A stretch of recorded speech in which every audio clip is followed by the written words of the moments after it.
Om Sanavatu Sano Bhunaktu Sahaviryam Karavavai Tejasvinavaditamastu Ma Vidvishavai Om Santi Santi Santi Om Vakratunda Mahakaya Suryakoti Samaprava Nirvignam Kurume Deva Sarvakareshu Sarvada Saraswati Namastubhyam Varade Kamarupini Vidyarambam Karishyami Siddhir Bhavatu Me Sada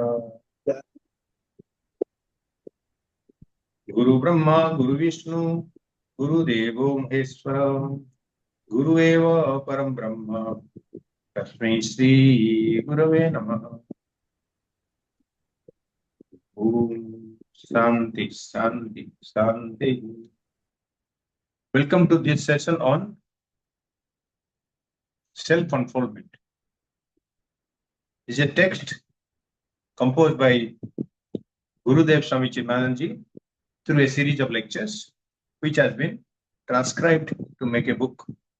He did this in the 1970s, and it still goes on. So far, what we have done is basic structure we have seen. Basic structure. In that,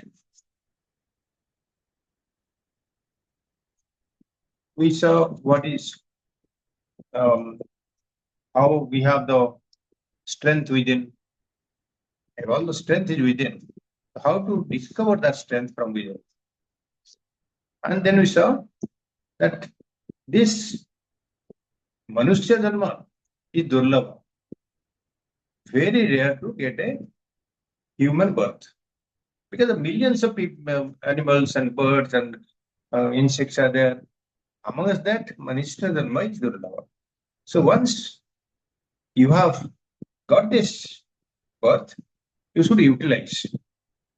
Utilize for the better, of course. So you should have a goal for utilization. And all that can be possible through your knowledge. Knowledge is the strength. So we have seen how the physical body that we see, how it is a assembly of different equipment like body, mind, and intellect. So this equipment, let me see if I can show you. So this equipment gives you a lot of clarity about how you should treat the body. So you have the body, that's the physical. Then mind, you have the emotional, and intellect is the intellectual. Right? I'm just briefing you again and again so that you don't forget. Body has a capacity and it becomes a perceiver. And what it perceives, perceiver means what? It is it can feel, think like that, So it can reduce the stimulations from objects. Mind can feel, it's more of emotion. So mind feels the emotions. Intellect is the things, is a thinker. And what he thinks is the thoughts. And in this picture, you see, on top there is Om. That Om is the supreme consciousness. The supreme consciousness is actually me. That is my original nature. But I am not able to realize that because of lack of knowledge. Because of lack of knowledge, that is ignorance. Moreover, there is something in between called V. V for vasanas. V for impressions. So the impressions which have been collected over many days and years and lifetimes, they are stored in our system. So those impressions create a barrier. Barrier means not full barrier. It creates a barrier just like a veil or a parda. You can you can see through, but partly. So that impressions are like a sunglass you put on. When you put on the sunglass, your color will be different. You can have red sunglass, blue sunglass, black, all that you can have. But thing is that you will not get the true picture of the world if you are putting on a sunglass. Same way, vasanas create a different picture. So when you have a strong vasanas, then same object, when you look at it, it will be seen as different. For example, you see a you see something which is very one thing you see. You see one object. The same object, suppose a dress. Same dress will create different uh, different desires in different people. A person may not like a dress, so he'll say, "No, I don't want." A lady may like that dress, so she'll fall for it and do it. An intelligent person will, find out whether it is required or not. Huh? So all the different response will be there for different people because of their previous impressions in the mind. Okay, so our world is created like this. Okay? So our world is created like this because of the presence of asanas. We are seeing a world which is we saw also how a standard of living or a standard of life. The two things we compare. See, a materialism going after material objects, it can give you a lot of sense pleasures, but your standard of living can go up. But that may not be useful for you to increase your standard of life. You may not be contented, you may not be fulfilled, you may not be happy for a long period. All that barriers will come if you only go after material objects.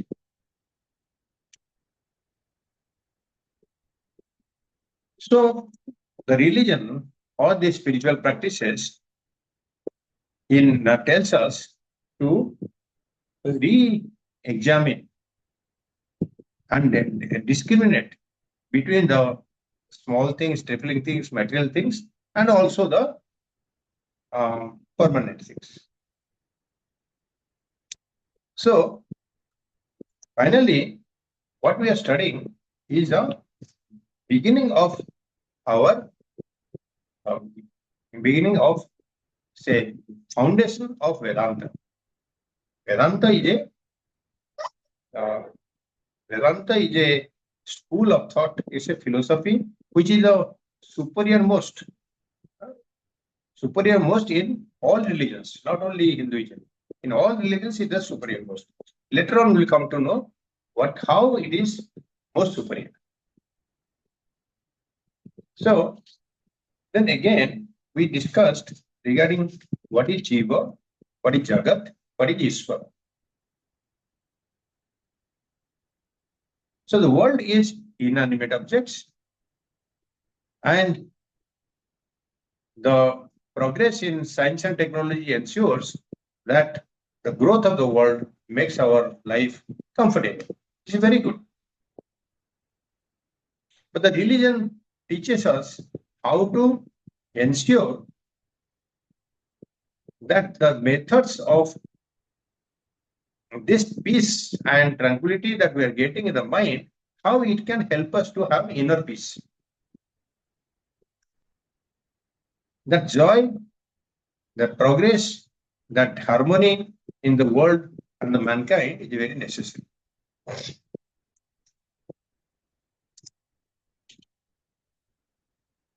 So finally, it tells us you master the mind and you master the world. So you reconstruct your mental equipments and face the world in such a way that you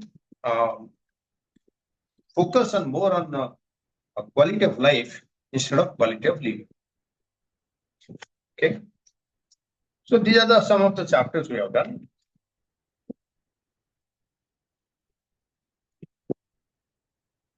So in that BMI chart, what you saw is on top you say that that supreme reality you saw.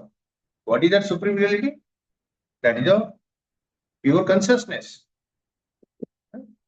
The principle, see the body, mind, intellect is inert.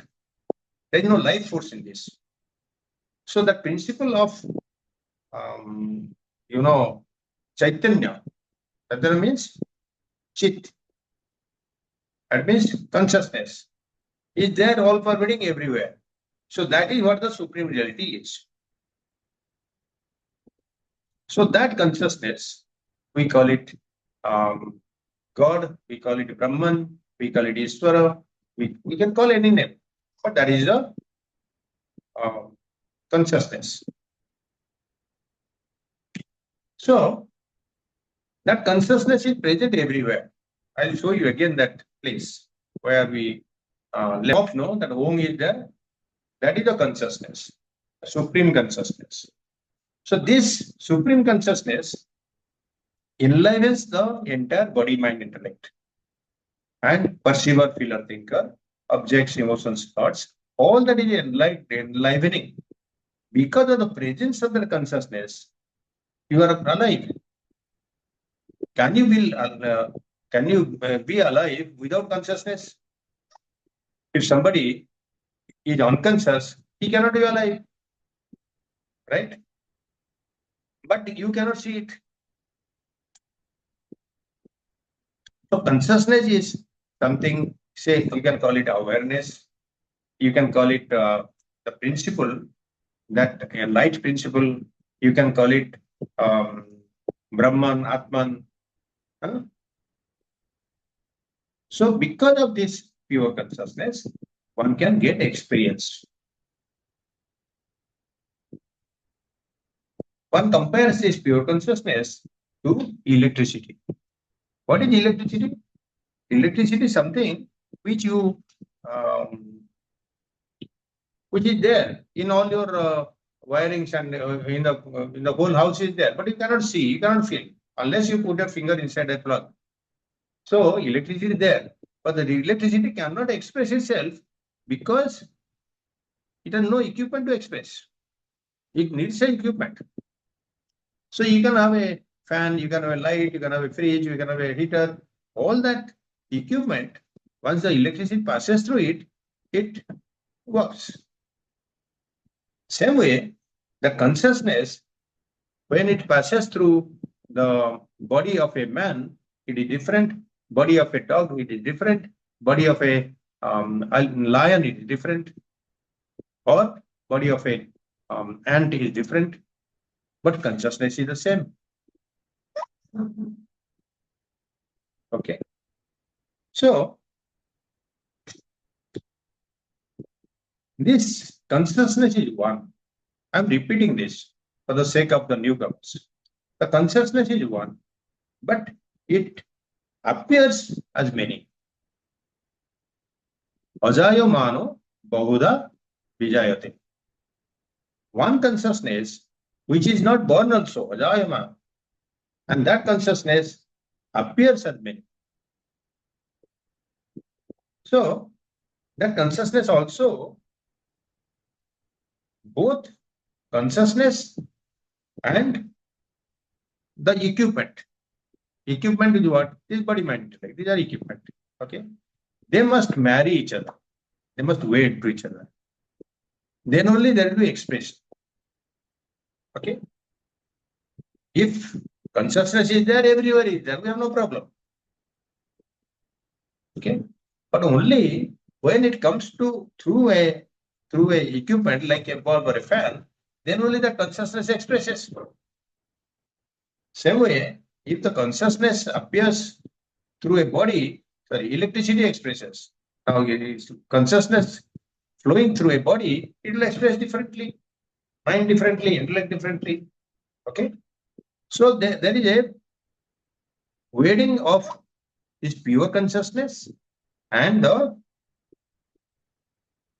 spirit and the matter. Pure consciousness is the spirit, matter is the everything else in the world. Okay. So this pure consciousness is a changeless substratum. There is no change. जो करता होता कुछ करता नहीं. Okay. But the body keeps changing, the mind keeps changing, the intellect keeps changing, and then we see body. You're when you are born, you are not like this. A small kid. So you have, even though you say I am so and so, that I has changed its dimensions over the years. You have become something different, but you keep on saying I am so and so. Okay, so you keep changing. Same way, your mind also, emotions are changing. What emotions are there at this child or a young person? That emotion is completely changed now. And thoughts also, different types of thoughts are coming. Huh? As a youth, you are dreaming of the sky. Now it has, pacified or become little less. So how to continue? So the changes are taking place in body, mind, intellect. Whereas the consciousness is the same everywhere. That's why we call this a changeless substratum.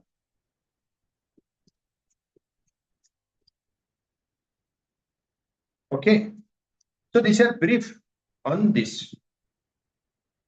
Will not go more details into this. If anybody wants, he can see the other. I will come to this V. V for Vasana.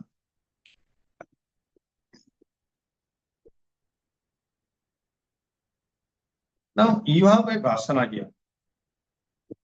The Vasana is the impressions. The impressions left in the mind when we act with selfish motives, imprints of the mind over the actions of this life and previous lives also.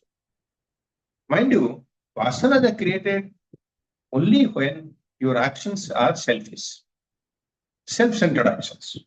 You will have no vasanas if you have broad mind and working for others. Vasanas are like the gramophone record.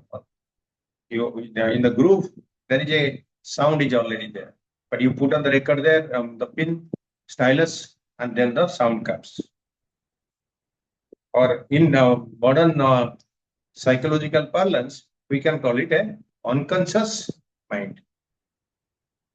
Unconscious mind is a mass of tendencies or inclinations or urges composed of impressions that the person or the jiva has accumulated over his own thoughts and actions over many lifetimes. So that is what and that's what the vasana is. You can roughly call it desires. For those desires which are not expressed or you don't know yourself, these are it is inside you, but you are not doing the right thing. Means you don't know. Unconscious mind. It is not a subconscious also. It's an unconscious mind. It is dormant. Okay. So these vasanas, see, you can have many types of vasanas. The vasanas I am telling you, it's a vasana means in Sanskrit we say fragrance. This is a fragrance of the individuality, of the personality. So vasanas are thoughts which are fulfilling our desires. More vasanas are coming up. We have already discussed this, so I will not go more deep into it. But the whole thing is we have to adjust this ourselves. These vasanas keep us binding because you have to. It makes a bandhana, a bondage between others and you.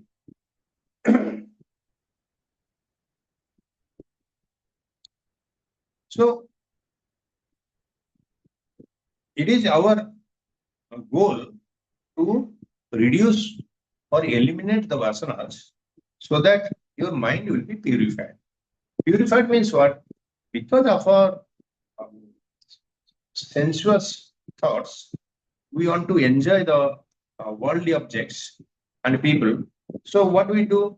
We do some actions for our selfish interest, and that has created the vasanas, and that we try to exhaust them, but we create more. Okay. So last class we saw how we can transcend these vasanas. Transcend means go beyond these vasanas. How we have to remove these vasanas from the our talk or our system, and pure consciousness should shine in our equipment of body, mind, and intellect. This is what is our goal is. So we can do that by ourselves. You don't need another thing or equipment to do that. Atmani uddharate atma.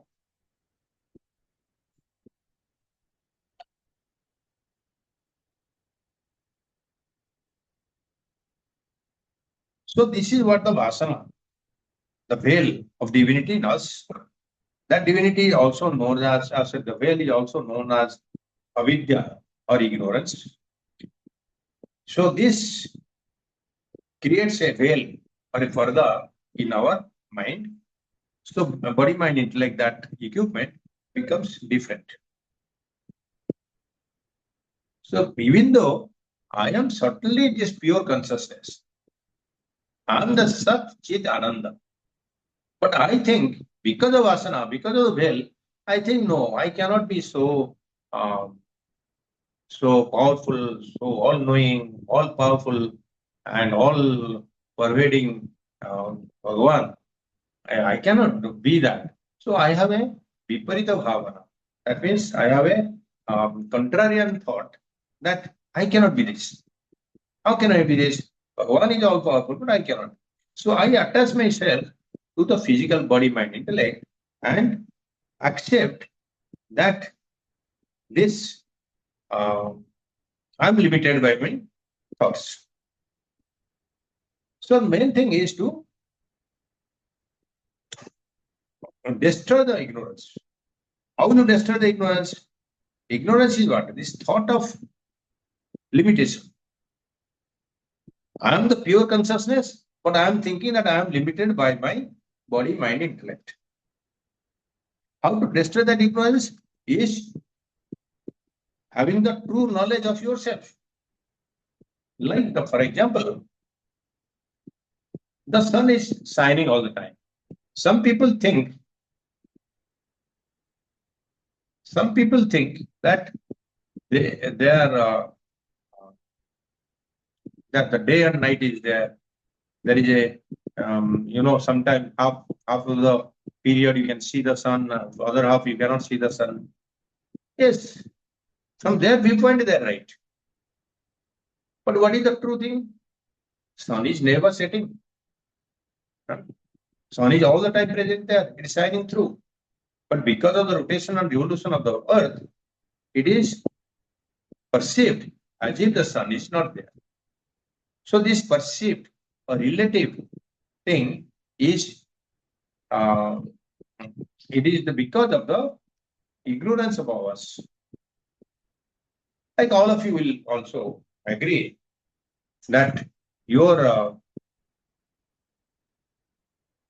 suppose you are on this, you are sitting here and you are saying that I am on a very solid ground, on the earth I have the building and I am sitting on top of the building and it is non-moving, isn't it? Where I am sitting is non-moving. The earth is also not moving. This is what our perception. But once you go little deeper, you have some knowledge, scientific knowledge, you'll come to know that this is not a factual thing. This is a relative thing. The fact is that earth is moving at a great speed, is revolving and rotating, but we are not feeling it. But you'll understand that it is happening. And that you keep in the back of your mind. You don't say that, no, I am moving also. You don't say. So this relative movement, that apataka jnana is there in the back of our mind, and then we see the whatever is available, whatever is happening, we accept it.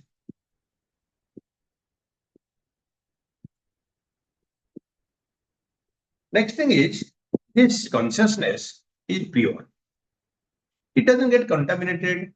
It doesn't get bad or good, or it doesn't take the perfume or gandha of any of these objects.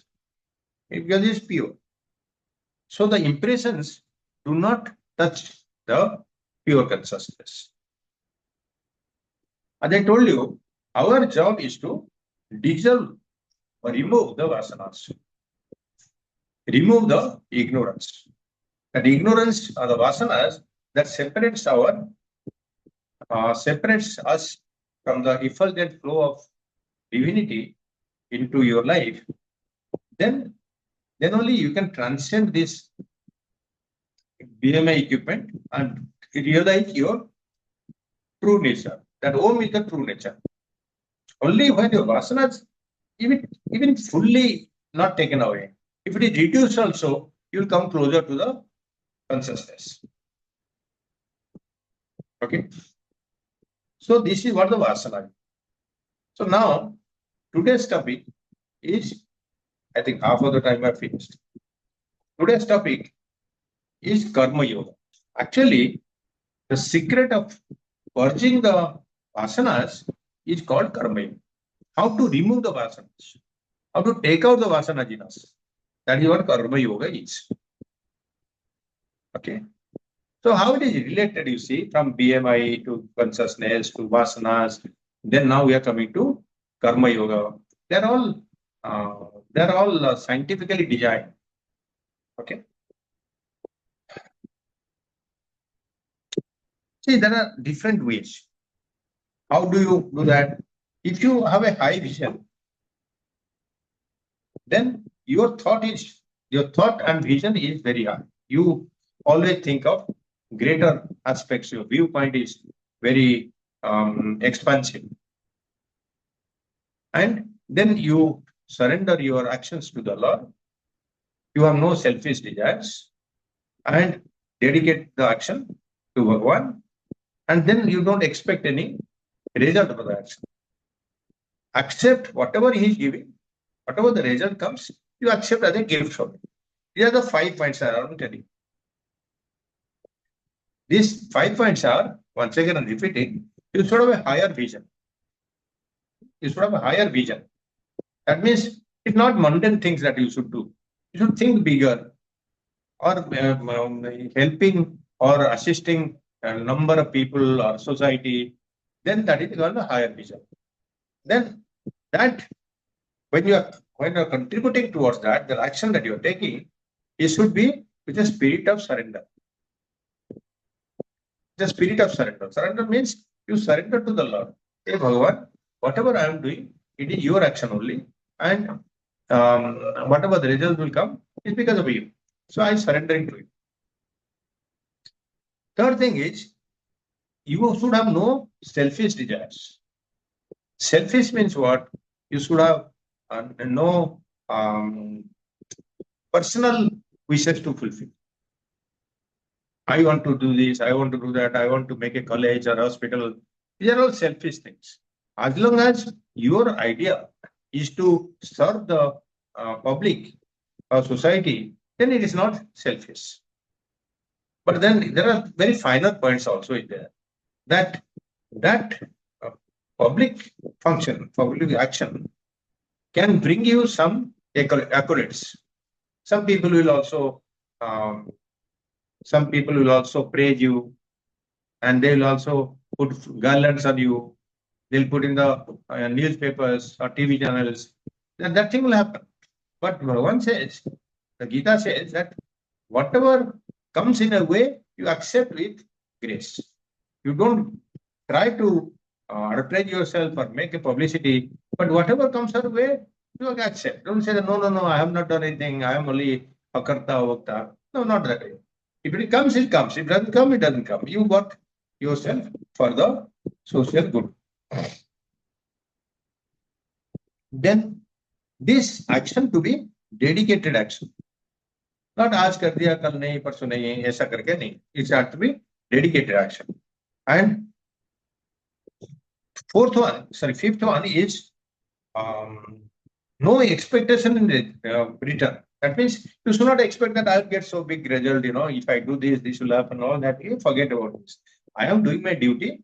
Whatever result comes, I'll take it as a God's grace and I'll accept it. So that acceptance is a gift from him. That is called prasada buddhi. Okay. So what is the result of this karma yoga? Number one is that your vasanas are exhausted. There is no inherent desires in you, in your psychological mind, below your thinking. Your mind is purified, it is peaceful, it is fit for receiving knowledge.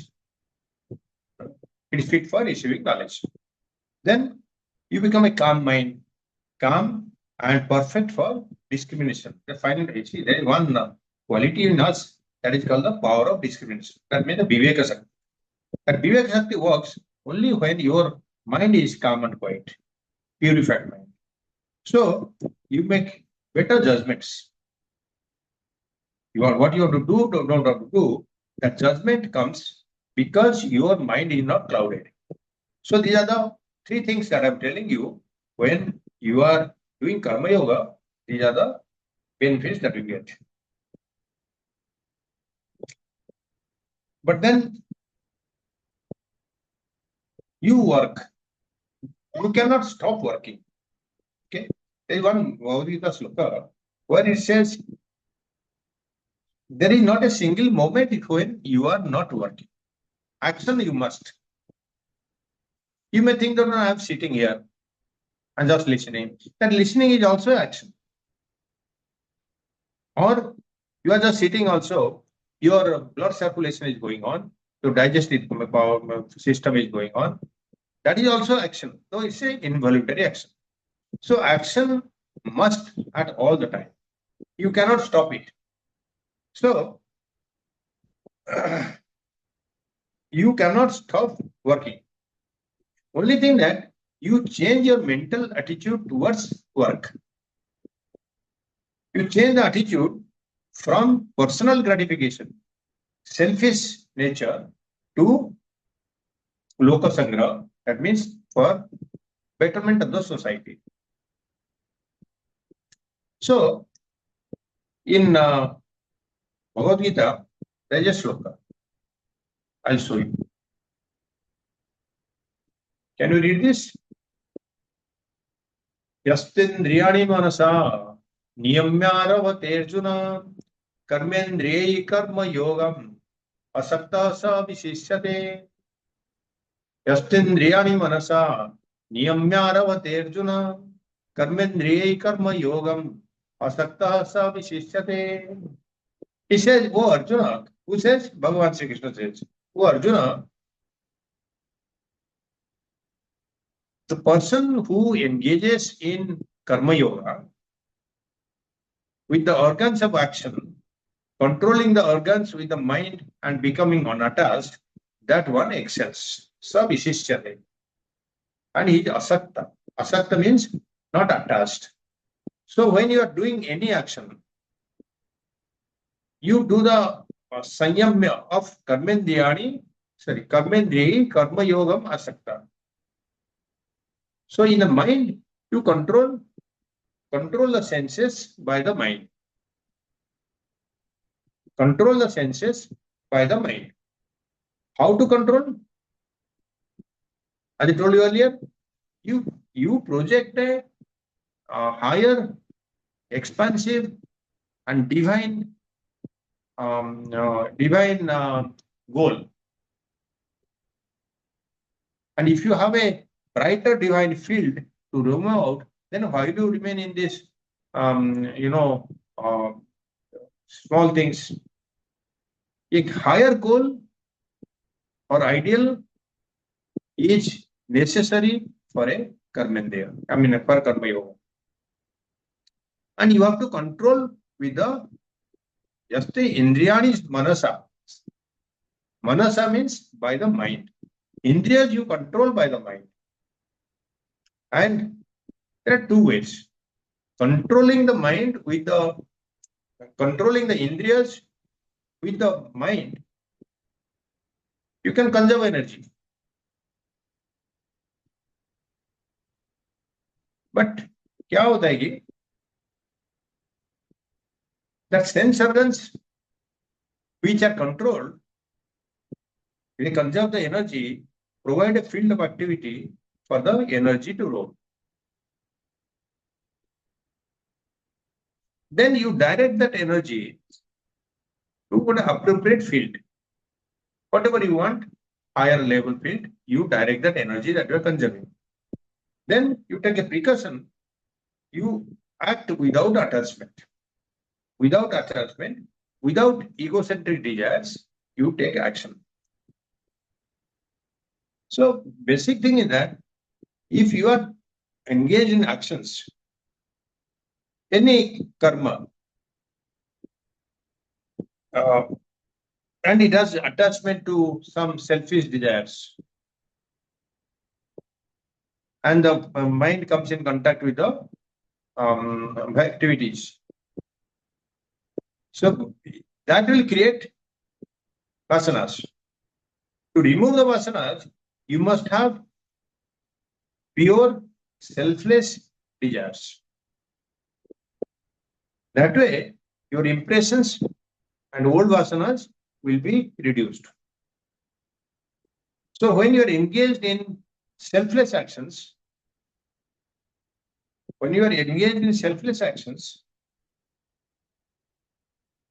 and dedicated actions, you gain more inner peace. That means मन शांत हो जाता है. You get a satisfaction. Yes, I have done something for the world outside, not only for myself. You are very happy. It comes the calmness of the mind. Then, with such a mind, if you sit for meditation, then you are fulfilled. You think that you feel very happy, and that fulfillment leads you to knowledge and self-realization. This is what it is. Karma yoga is a stepping stone for bhakti and jnana yoga. Karma yoga is a stepping stone for bhakti and jnana yoga.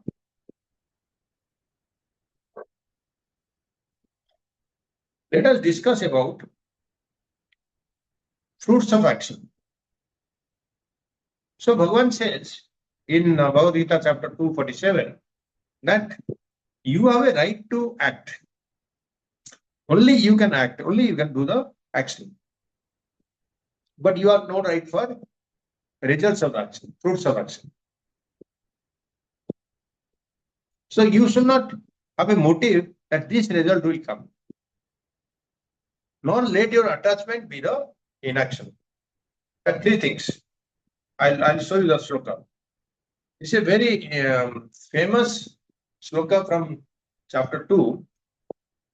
Karmanne vadikaraste ma phaleshu kadachana ma karma phala heturbhu ma te sangusva karmani. Karmanne vadikaraste ma phaleshu kadachana ma karma phala heturbhu ma te sangusva karmani. Karmanne badhikaraste. That means you have a right for the action. Ma phaleshu kadachana means never you have a right for the results of action. Ma karma phala heturvu. You don't become an agent of results of action. Don't try to be that I'll do and I'll get this result. Mate sangastva akarmani. That last word, sangastva akarmani. That means don't have the inclination for inaction. Akarmani means no action.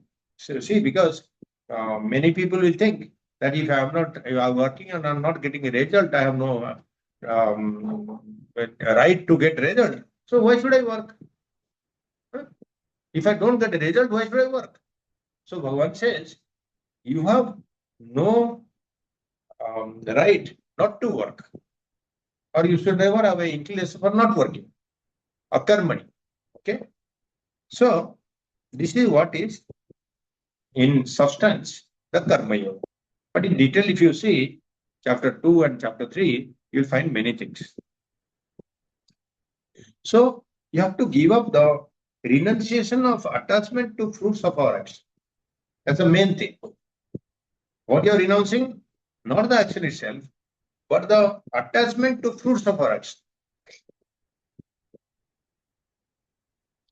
And you dedicate actions for a noble cause. Secret of high inspiration. So that's what you can do only when you're inspired. See, unless you are motivated, inspired by some saints or sages or some noble persons, you will not be able to do unless you know it. From अंदर से कुछ motivation होगा तो ही तुम higher level काम करोगे. So dedicate yourself for actions for a noble cause and be inspired, like what you're doing now. You can study the Bhagavad Gita and get some inspiration from here and convert that to daily life.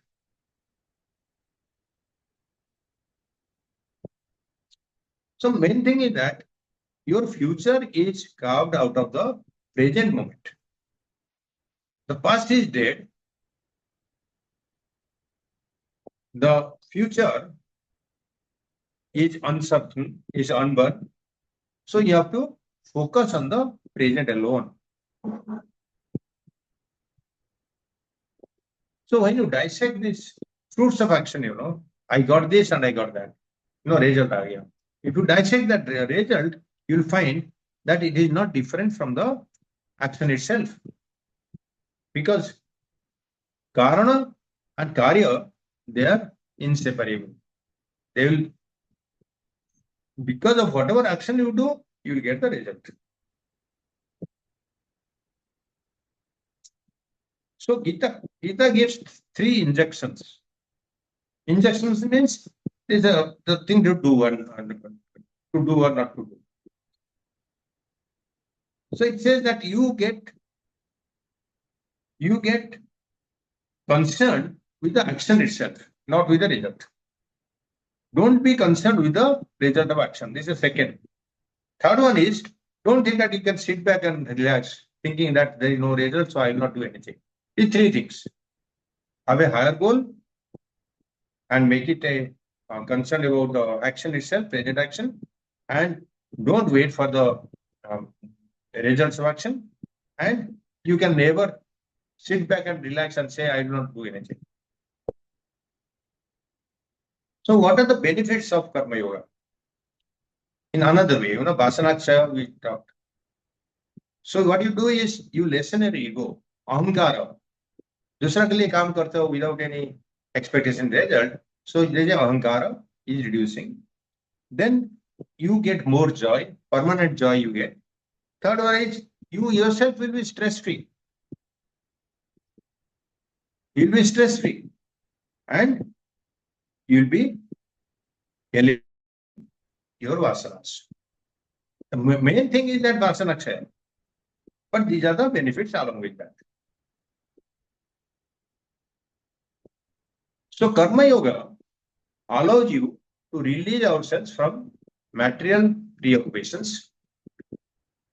Through work, live in joyful self-forgetfulness. The work itself becomes the reward for his work itself becomes his own reward. You enjoy the work. You don't have to see if I'll get, so much of wealth and create and all that. That is not your goal. The goal is you must enjoy your work. With such an approach, face challenges, it remain peaceful. So byproduct becomes you are releasing your vasanas. The bondages of vasana are reduced. Okay. Okay. Thank you. Yeah. Hari Om. Okay. I close it.